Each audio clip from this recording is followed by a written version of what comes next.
Il était une fois un fermier et sa femme.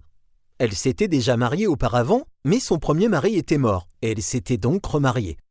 Ils vivaient dans une ferme lointaine à l'ouest de la France, et ils étaient très naïfs. Qui était le plus naïf des deux?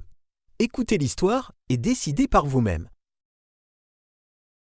À cette époque, il y avait également un vieux soldat appelé Jacques Dupont.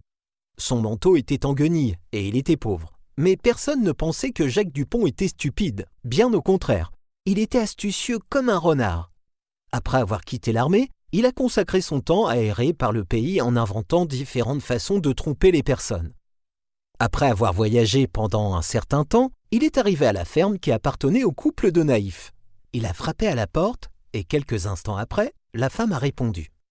Elle l'a regardé de la tête aux pieds, relativement surprise, car peu d'étrangers réussissaient à terminer le voyage difficile jusqu'à cet endroit. « D'où êtes-vous » a-t-elle demandé. Jacques a regardé le ciel bleu pâle et a dit « Je viens du ciel. »« Mon Dieu, avez-vous rencontré mon mari là-bas » s'est-elle exclamée. « Bien sûr, je le connais très bien » Jacques a répondu. « Et comment va-t-il » a demandé la femme. « Il va bien, il coud et répare des vêtements pour les anges et les saints. Malgré son travail, parfois, il n'a quand même pas suffisamment d'argent pour manger. M'a-t-il envoyé un message » a voulu savoir la femme. « Oui, d'ailleurs c'est pour cela que je suis ici. Il a besoin d'argent pour rendre ses jours un peu plus confortables au paradis. Si vous pouviez me donner quelques pièces, je les lui livrerai. » En entendant cela, la femme a eu le cœur serré par la peine. « Je vais lui donner tout ce qu'il veut. Il est un homme bon. Dieu le bénisse, » a-t-elle dit. Elle est alors allée jusqu'à la cheminée où le couple cachait ses économies et elle a pris 2 pièces d'or et 5 d'argent. À cette époque, cela valait beaucoup. Elle a tout donné au soldat et a demandé qu'il se dépêche et livre rapidement l'argent à son premier mari. « Je lui livrerai tout dès que je rentrerai au ciel », a garanti Jacques. Quand le fermier est arrivé chez lui, sa femme lui a parlé du messager qui était descendu du ciel.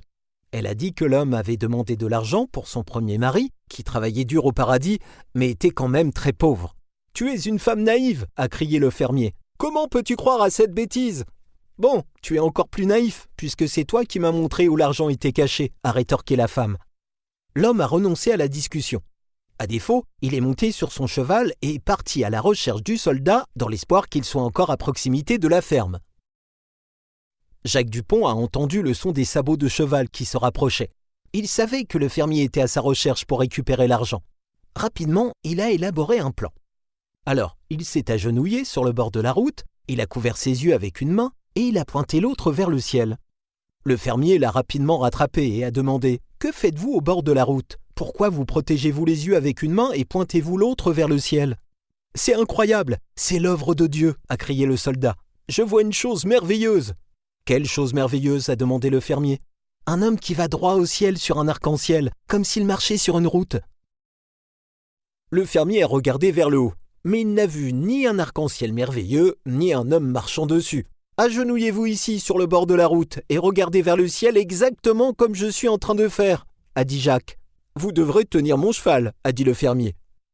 Dès que le fermier s'est agenouillé, Jacques Dupont a sauté sur le cheval et s'est enfui.